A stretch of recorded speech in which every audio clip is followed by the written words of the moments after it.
Bonjour, voilà, je vais vous parler du thème du Printemps des poètes 2015 qui est l'insurrection poétique.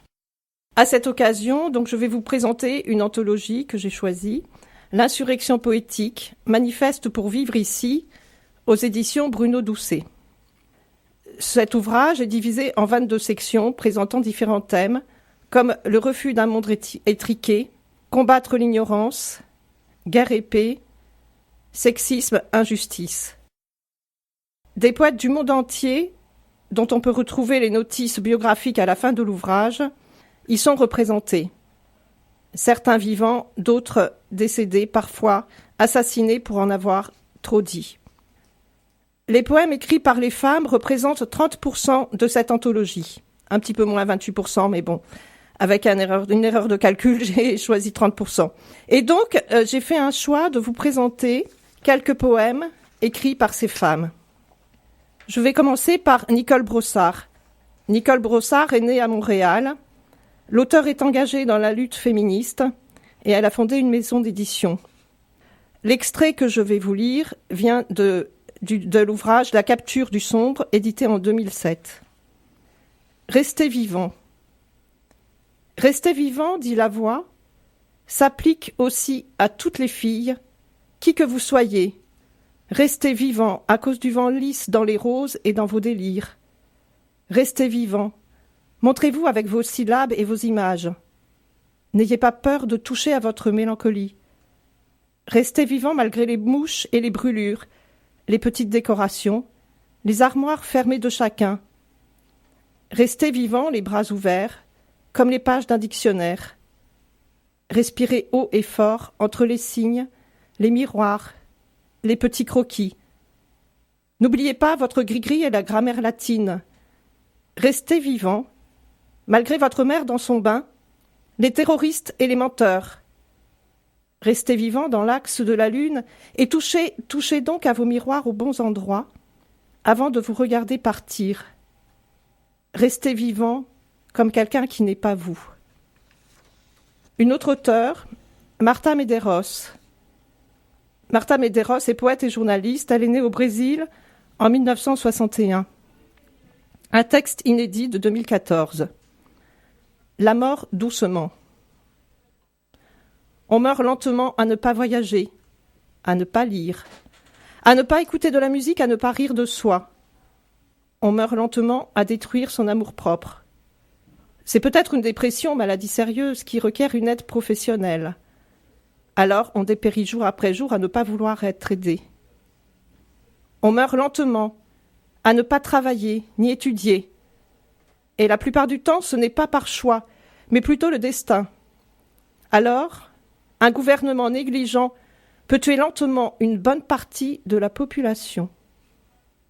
On meurt lentement à se plaindre tous les jours de la malchance ou de la pluie incessante, abandonnant un projet avant de l'avoir commencé, ne cherchant pas à se renseigner sur un sujet méconnu et refusant de répondre quand l'autre s'enquiert de ce que l'on sait. Nombre de gens meurent lentement, et c'est la mort la plus ingrate et la plus traîtresse qui soit. Car, lorsqu'elle approche vraiment, on est alors beaucoup moins endurant pour parcourir le peu de temps qui reste. Puisqu'on ne peut éviter une fin soudaine, que l'on évite au moins une mort à petit feu, en se rappelant toujours qu'être vivant exige un effort bien plus grand que le simple fait de respirer. Alors je vais vous présenter là une poète née au Québec en 1966 et qui est une voix majeure de la poésie amérindienne. Rita Mestocosho. Plume d'aigle. Je frôle la douceur d'une plume d'aigle pour me rappeler d'où je viens.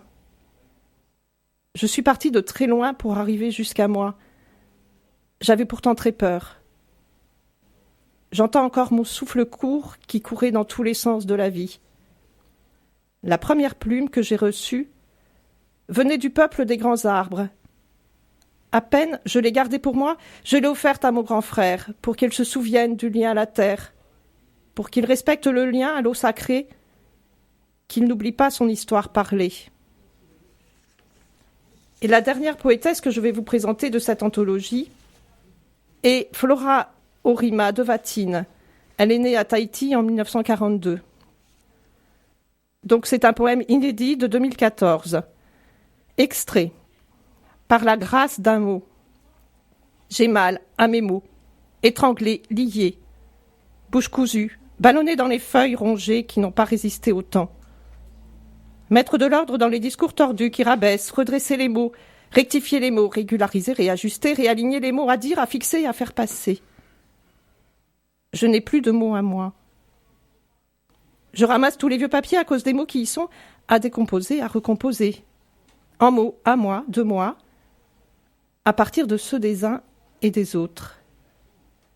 Pas des mots farceurs peu sérieux qui prêtent à rire, à moquerie, pas des mots instables qui bougent, ne tiennent pas en place, pas des mots sales, des mots cochons, des mots obscènes à détester, pas des mots jurons, des mots insultes, imprécations, blasphèmes, qui violentes, qui maudissent, qui agressent. Je n'ai pas de mots à moi. Je dois, avec les mots des uns et les idées des autres, recomposer un discours qui soit mien, restructurer une pensée qui soit mienne.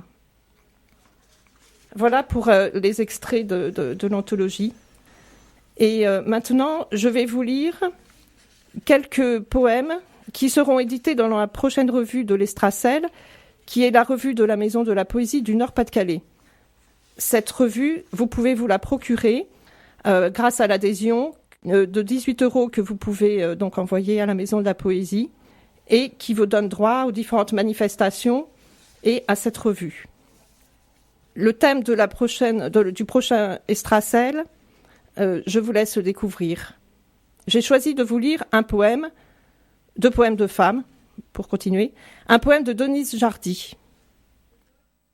Ils sont venus, ils ont tué, ils sont partis sans emporter.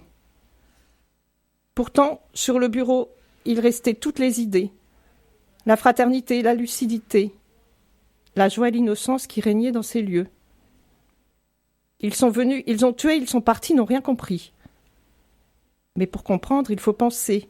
Il faut avoir un peu d'esprit qui leur a ôté l'humanité que la naissance leur avait donnée. Ils sont venus, ils ont tué, ils sont partis vers un paradis illusoire. Mais c'est l'enfer qu'ils ont trouvé au bout de leur nuit. Et c'est leur gourou qui garde leur respectabilité qu'ils doivent remercier. Un poème de Ghislaine Lejar. On peut bien brûler les livres, effacer certains mots, certaines vies. Rien n'empêchera le vent de porter la cendre au-delà des mers. Rien n'empêchera le vent de porter le silence au plus haut des cimes. On ne pourra jamais effacer la caresse du vent qui murmure à l'oreille le souffle du vivant. Voilà, et donc là, avant de vous donner les dernières informations et manifestations de la Maison de la Poésie, je vais vous donner mon insurrection poétique. Donc c'est un poème qui est extrait d'un ouvrage publié au Jet Bleu, qui s'appelle Une vie en carton et qui est un roman pour adolescents et pour adultes. Abandon. Corps effrayé devant l'usine déserte, squatté de silence. Derrière la fatigue, le cri d'une sirène. La pluie révoltée rejoint les larmes sur les visages épuisés. Absence de rire entre les pétales du sommeil. Avalanche de peur étouffée. Des éclats de voix comblent un instant l'espace d'un isolement. Rassemblement des pas sur les pavés, distance des promesses, arabesque des jouets, discours délacés. Les mots s'enroulent et se déroulent, manipulent et s'effacent. Près des terrains vagues, noyés dans le désespoir. Quelques manifestations pour terminer. Voilà, alors je vais donc noter sur vos agendas le spectacle « Je me souviens, il avait 20 ans », commémoration de la Grande Guerre, à Fétubert, le 18 avril à 19h30, avec les voix d'Ève Casala et d'Hervé Leroy. Ce même spectacle, le 8 mai, à 18h, salle Noël Joseph à la Maison de la Poésie, donc réservé au 03 21 65 50 28. Et ensuite, une manifestation Poésie sur l'herbe, où on aura la joie d'accueillir deux poètes, Luce Guilbeault et Jean-Claude Touzeille. Je ne sais pas combien de temps il me reste, Christophe. Il reste à peu près 3 minutes. 3 minutes. Bon, eh bien, je vais vous présenter ces deux poètes et je finirai par un poème de Jean-Claude Touzeille qui est vraiment dans l'air du temps. Alors, Luce Guilbeault est une poème et peintre. J'aime beaucoup cette auteure et cette peintre. Elle vient d'illustrer la première de couverture du dernier numéro Comme en poésie dont je vous avais parlé lors d'une dernière émission. Là, un de mes coups de cœur, c'est Du sel sur la langue, un petit air de fraîcheur qui va nous amener au bord de la mer. Luce Guilbeault invite dans cet ouvrage le lecteur dans une maison dont les volets s'ouvrent sur les vacances en été. Tous les sens sont en éveil jusqu'au toucher. Je la cite. « Nous marchons dans la vase douce et délicate qui gicle entre les orteils. Cette promenade fait ressurgir des souvenirs d'enfance. Les rêves deviennent navigation, la nuit est une croisière mouvementée à la limite du mal de mer. Notre lit roule et tangue et voyage sur le dos des vagues, dit-elle. À marée haute, à marée basse, petit bonheur et petit malheur défilent sur une palette de couleurs qui passe du gris au bleu, à l'abricot au blanc. L'œil est sans cesse sollicité. L'odorat, le goût et l'ouïe ne sont pas oubliés dans ce débordement de sens. Odeur de pain grillé, goût de sel sur la langue, le chuchotement des coquillages. Les dessins sont de Claudine Gabin. Je vais vous lire donc un extrait. J'enverrai un message dans une bouteille fermée. Mais quoi écrire? Et puis à qui? Alors j'essaie sur le sable des petits mots que la marée emporte. Des mots de cœur, des mots d'ailleurs. Quand j'aurai trouvé exactement quoi dire dans ce message, ce ne sera plus un secret. Le vent le connaîtra, les oiseaux aussi. Et ils accompagneront cette bouteille sur les vagues jusqu'à cette plage plus loin où je sais que tu l'attends. Et je vais finir par vous présenter donc un poème de Jean-Claude Touzeille. Et c'est extrait de Parfois, qui avait été édité par l'Idée Bleue et qui est repris maintenant par les éditions Cadex. Donc Parfois est composé de plein de petits poèmes qui commencent tous par Parfois. Et j'ai choisi de vous citer celui-là.